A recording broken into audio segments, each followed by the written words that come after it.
Tense and very secretive transmissions as the aircraft carrier Carl Vinson waits for the body of Osama bin Laden.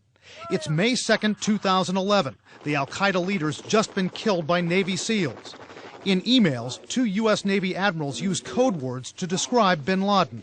The commander of the carrier strike group says FedEx delivered the package. Both trucks are safely en route home base. The emails, heavily redacted, have just been released by the Defense Department, responding to a Freedom of Information Act lawsuit by the group Judicial Watch. A few days earlier, that strike group commander had asked another officer, "Do I need any special religious ceremonial preparations?"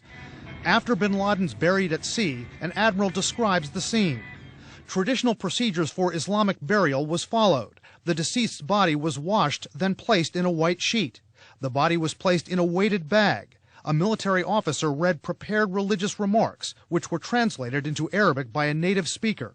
After the words were complete, the body was placed on a prepared flat board, tipped up, whereupon the deceased's body slid into the sea.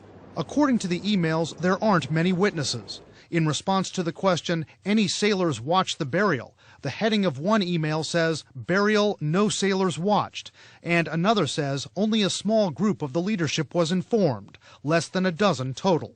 And another indication of the secrecy of that part of the mission, an email from a top admiral to Joint Chiefs Chairman Michael Mullen.